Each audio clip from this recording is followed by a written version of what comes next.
this last December, I got my dream car, or almost my dream car. It's like the second one from the top one, which is an Audi TT. So that was my dream car for like 2 years. But you've done that. I got that, but next year... You've done that? Yeah, that. Oh, fucking hell, man. Sick. That's done, but... You're 16, so you can't even drive yet, right? I don't have my license yet. What a G.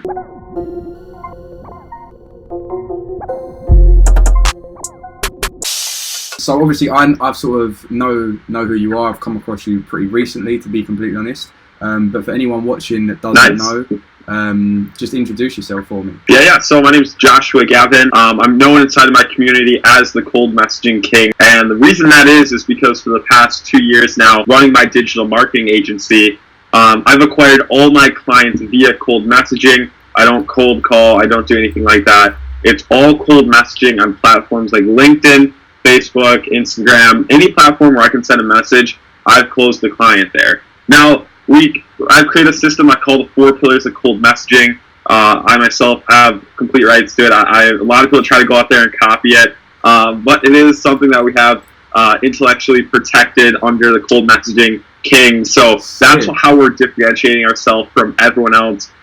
Is what I call the 4 pillars of cold messaging, and it's not a set script. It's actually 4 pillars, a benchmark of psychology that you need to hit in your messages to acquire the same kind of results. So that's what I do. I teach. I've taught over 100 agencies since 2018. Run my own agency, and just doing things I can and what I love to do. So just give me a bit more background in terms of, obviously, like you said, you're known as the cold messaging king. But just give me a little bit more background in terms of what you're cold messaging for, like for people that don't know.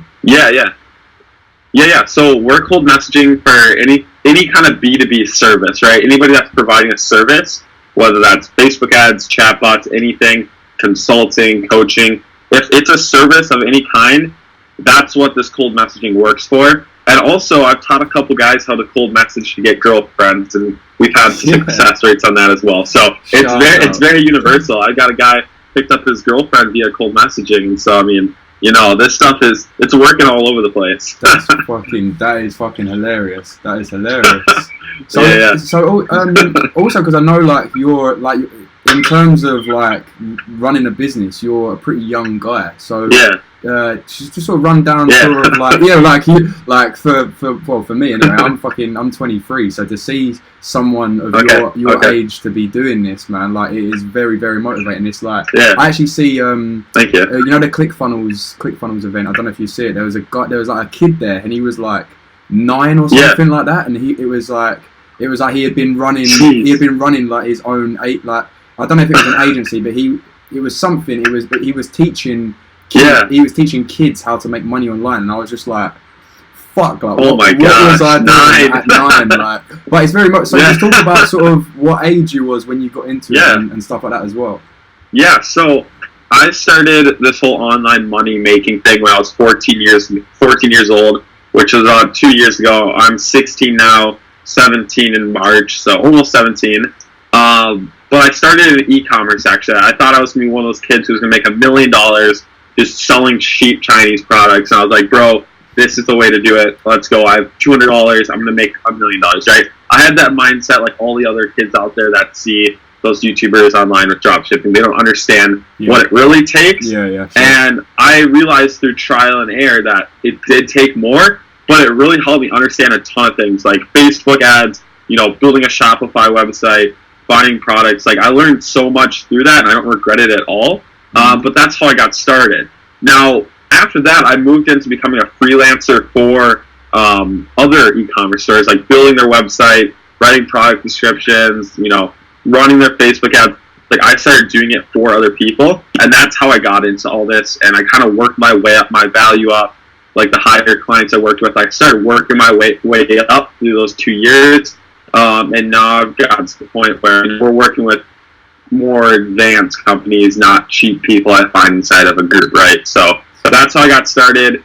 Now it's a marketing agency, and now we're transitioning into an agency that sells for other marketing agencies as service providers. And that's the ultimate goal for me, is to create like the best B2B sales team like ever, and have it remote and not in-house. So that's what we're working on now. Sick. So this is sort of off topic, but as you said it, so I'm guessing like you've now built like a team around sort of your business as well. Yeah. So in some ways, yes. I'm now starting to do it more because one of the hardest things for me is outsourcing. I know Sam Ovens talks about that being exactly, and like I don't know, it's a hard thing for me to do. I like doing it by myself. I've always been a person that wants to do it myself.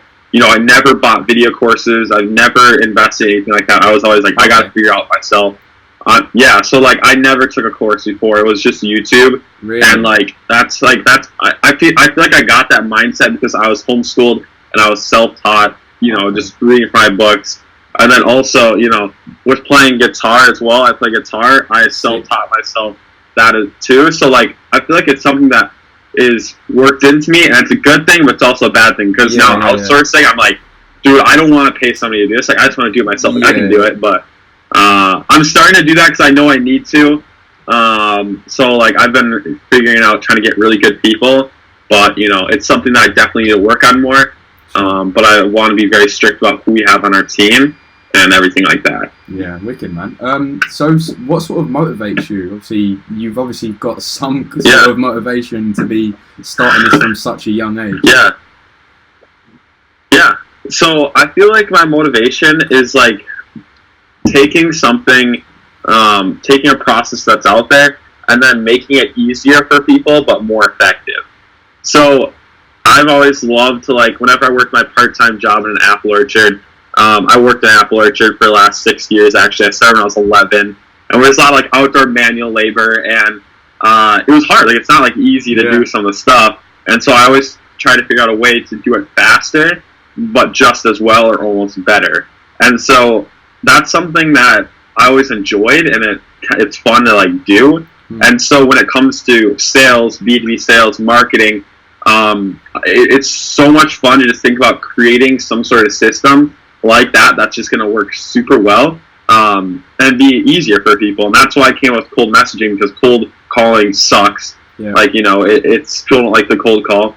And so cold messaging, of course, existed before. I didn't create it, but I took what it was and then made it better and then easier for people.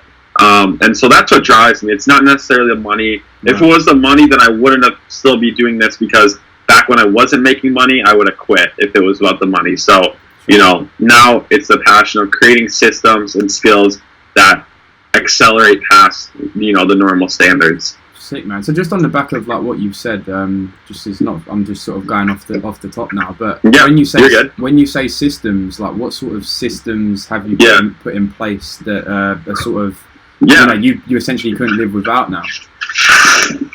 Yeah, so some of them have been even just like funnels for selling my coaching, or I mean that's pretty simple systems. You know, that's out there. But also my systems for, you know, lead generation for finding people to sell to, and then just like automating it so then it goes right into my platform that can send the initial connection or the initial first message.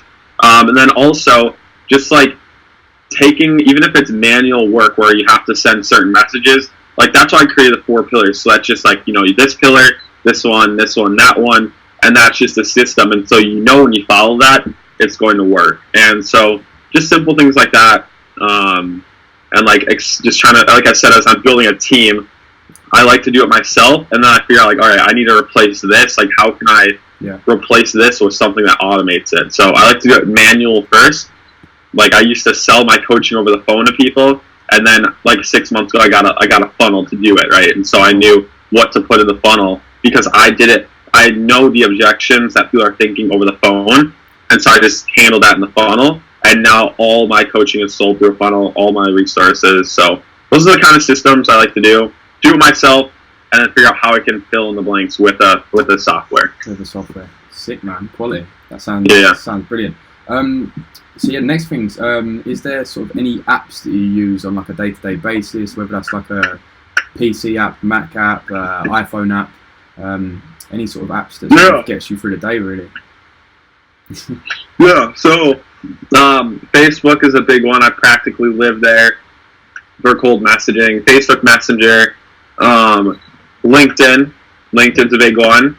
ClickFunnels. I'm on ClickFunnels a lot. Okay. Stripe, of course. Stripe is another big one. And then I'm just looking at my bookmark tab actually. Like I have so like Calendly, Zoom, those are some good ones. Kind of like the essentials. Yeah. Google Calendar, nothing super crazy.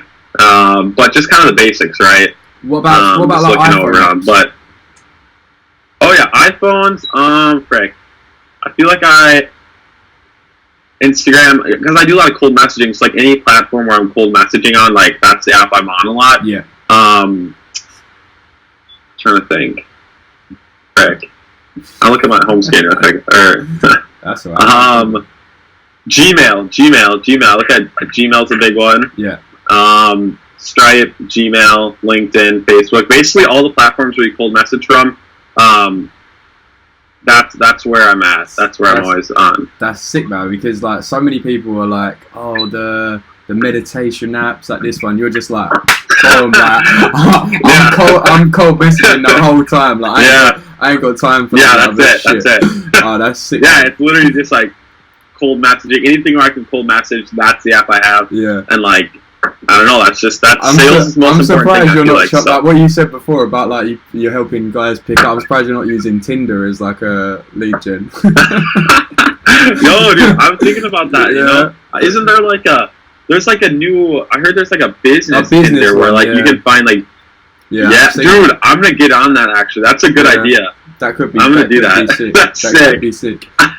And so the next sort of thing I was going to ask you, obviously, like you've just told me, obviously this is also for anyone that doesn't know, like this is genuinely like the first time we've ever like spoke, not face to face, but obviously like on like a call. Like we literally, I messaged Josh earlier and just said, "Do you want to jump on?" And he was like, "Yeah, like let's get on it straight away." But you just said to me about like you getting homeschooled, and for me, like that's not a strange thing, but obviously like I've not been homeschooled. I don't really know of anyone that's been homeschooled. Everyone that I sort of know has been through the school. So the next thing was sort of like, is there any books that you've read or any books that you would recommend? So obviously sort of tie that into like your homeschool sort of experience as well, because I'd love to know more about it. Yeah, so books, man. I feel I've never been a big reader. I've always learned better through video or audio. Videos. And so that's the thing with that. And so when it comes to reading like those entrepreneur books or like those those kind of classic Grant Cardone, Gary Vee kind of books, like I have those books, like they're back there, I bought them, but I haven't read them yet, because whenever I look at them, I'm thinking, all right, I can either be reading a book and I may get something out of it and I probably know I won't implement it, or I could be cold messaging right now and landing a client for $1,500. Exactly. So I think books are great. Yeah. You got to learn somehow, but like I personally feel like I'm wasting time. The thing is, that is genuinely the exact same as me, and like sometimes I genuinely like beat myself up about it. Like I've got these books and I've read like a couple of pages, and I'm just like, shit, I need to make time to read these books, and then I'm like, but why? Like I know what I need to do. Yeah. So that's sick, man. Yeah, you know what you need to do. A load of people love to be like, both know. I'm reading all these books. And like, what are you actually doing with the information? Yeah, exactly. I've literally mentioned the author. Go on, sorry.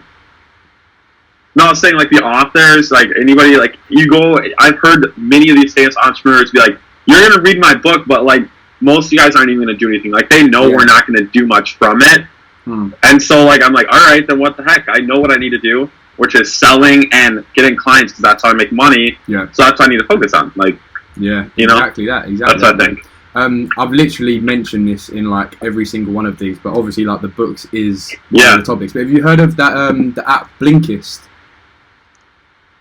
You heard of that? What is it called? It's called Blinkist. I'll get it up pretty quickly. No, I haven't. No, not heard of it. Just because like you've literally just hit the nail on the head with me with books as well. But I've been using this app. It's called it's called Blinkist. I don't know if you better see it. It's this one here next to LinkedIn. And basically what it does is it gives you like Blinkists of books. So it gives you like Okay. It gives you like a minute summary of like chapters of books. Okay. So like that I've just been trying to implement that into my routine. Like when I wake up, I do a Blinkist, and there's books that I have read and I've done like the Blinkist of it, and it's like fucking hell, like I've wasted like however long reading the book when I could have just got the essentials from it. So yeah, definitely check that out, man.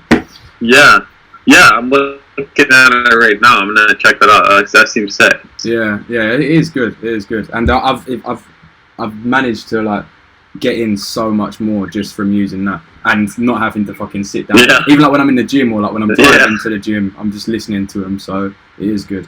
Yeah, that's sick. So next thing that I was going to touch on was Clickfunnels, but obviously you sort of roughly touched on it. Could you sort of break down how you're using Clickfunnels? Because you know, there's some people I speak to and they're like, "What the fuck is a ClickFunnel?" So, jeez, yeah, I mean, ClickFunnels has been amazing. When I first started, I was like, "How is ClickFunnels going to help me?" Like, I don't have anything to sell through it. I felt I didn't have a big enough audience or enough money to invest in it and make my money back, right? And I was just like, you know, what the heck? I'm paying $97 a month. That's a lot. That can, for a subscription, that's a lot. We're used to like $30 a month things, you know, blah blah. 97, that's a lot. I still look at it, I'm like, holy crap, that's still a lot, no matter how much you're making. But I realized, like, all right, I need to sell something that's gonna make me this money back. And so I got it to handle my onboarding for my clients, to sales funnels for my coaching. So like anything, like I use it for everything from the sales page to hosting videos, courses, webinars, all that. It's all on ClickFunnels. And then even onboarding for my agency or booking calls for my calendar, ClickFunnels handles that. So like all I need to do is just send people a link and it'll handle paying, booking the call, like everything. So that's one of the biggest things. Like it is so nice. Like I have a new business idea. I'm like, I'll use ClickFunnels to do this, and I set it up and then it's good to go, right? So ClickFunnels handles like almost everything that I need to do, and it's amazing. It's crazy good. That's sick, man. Because I use it, but like I don't use it for onboarding, which I definitely need to start implementing. And I don't actually do payments for it either, so I need to sort of look into that as well. So like this is pretty much a bit of a weird topic for you, but cold emails. So are you doing any sort of cold emails? Because obviously I know you've just touched on Facebook and stuff. This month has been like me focusing on cold emails because it is way easier to automate than other platforms, and they don't have as many restrictions. So the thing is, cold email, feel like that goes like spam, or people like looking at that, like people say it doesn't work, and like what people are doing right now, it doesn't work. And so I'm happy it's not working because I'm just doing the complete opposite now. Like just with my method, like we don't sell in the first message with cold messaging, and that's what everyone else is doing. So that's why we ran the other way and we did something different, and that's why it's working. So with email, I'm happy there's so many bad cold emailing people, because when we do our method, then it's completely opposite, and businesses are like, yo, what's up? Like, this is way better. So we are cold emailing a lot this month. I'm going to be creating something that I'm calling the 2 pillars of cold emailing, because it's a little different than cold messaging. And so it's like a shortened version of it, because email is not built for conversation. It's built for sending information. So that's kind of the way we're utilizing it. And we'll be releasing more content on that. But I won't claim to be the top cold email guys. I have a lot of cold email experts or personal brands come at me like, dude, like they get all mad or have beef with me. And I'm like, yo, I don't even focus on cold email. Like, I built my brand around cold messaging. So you do your own thing, cool. Like, you know, I'm not claiming anything. So I'm not the cold email expert, but cold messaging still works for that. And we're still using it. Yeah, sick, man, sick. So I actually, so the next thing was actually, what tips would you have for Instagram? But I know that you've only just sort of like converted onto Instagram because Facebook was sort of your main platform, right? Yeah. So Instagram, here's what I like to use Instagram for certain industries, and I find it's really nice to go after like the health or fitness or those kind of businesses on Instagram because that's where they're taught to be. So like chiropractors, dentists, even gyms, Instagram's where it's at. And my tip is to use hashtags, right? Literally just go to hashtag and like chiropractors, right? Hashtag chiropractor, and go to the hashtag, and then just head over to the recent tab. You know, there's like, you want to go to recent. Now, when you do this, there are chiropractors who literally posted like a minute ago, 3 minutes ago, 2 minutes ago. Like they're there. They've just posted a thing, and so you can cold message them, right, and know you're catching them at a good time because they're on Instagram just scrolling through or posting something. So my tip would be use hashtags, go to the recent tab, and then just message the people that have recently posted because they're going to be active and you're going to get a faster response. Sick, man, sick. And that works no matter what you're doing, really, doesn't it? Like, like if you're a PT, if you're a personal trainer and you're looking for new clients, you can literally go to like Fitness London or something like that and find people that are genuinely interested in it straight away. You're glitching up. I don't know if you hear me. Yeah, you're glitching up on me as well. Froze on a nice little screenshot there. Alright, I can hear you now. You can hear me? I can hear. Okay, there we go. You're good. There you go. Yeah, you're good. Hello? Yeah. Alright, cool. Yeah, I mean, the next thing we're sort of speaking about teams and outsourcing, but you know, we've already sort of jumped on that, so we're skipped past that. But yeah, man, that's sort of all of the questions I had. But I mean, I've actually loved having you on. But if you wanted to sort of touch on sort of your goals for this year, I mean, I'd love to get you on sort of the end of the year and just sort of see how you've both progressed. Yeah. So my plan for the next 12 months or a year is I want to travel a lot. I haven't left the States since I was 3 years old. Okay. I live in Minnesota in the United States. So like we've got a big family, so it's hard for us to travel. And I'm flying for my first time to an entrepreneur event and traveling in March. So that'll be my first time traveling. Oh. So I want to travel a lot more. And then also, I would like to have an actual in-house office downtown in our city, in Minneapolis, with my team of salespeople. Like, it's a big stretch, and like it seems like it's a lot. But like, I want to grow to that point where I can have like I want a 5-person in-house team where it's like a dope vibe. Like we're all just in there working, and like I want it to be like super fun and like be a small in-house team, but then have a wide array of like a remote workers, salespeople. Yeah. And so I want an in-house office, and then also this last December I got my dream car, or almost my dream car. It's like the second one from the top one, which is an Audi TT. So that was my dream car for like 2 years. But you've done that. I got that, but next year... You've done that? Yeah, that... Oh, fucking hell, man. Sick. That's done, but... But you're 16, so you can't even drive yet, right? I don't have my license yet. What a G! Oh, wait, that's fucking sick, man. Well, so is it just sitting there waiting? It's just sitting in the... it's in the garage, sick, just chilling. Man. That's fucking sick. That is sick. Yeah, I love that. Yeah, so I love that. Do you know what I love next... more? That fucking smile on your face when you're like, yeah, it's that's so great. Yeah. So, but next year, my goal is to have my dream car, which is the Audi R8, and I want to pay cash for it. I don't believe in leasing. I want to pay cash unless like cost opportunity. Like it depends if it's an investment or if it's for a personal brand.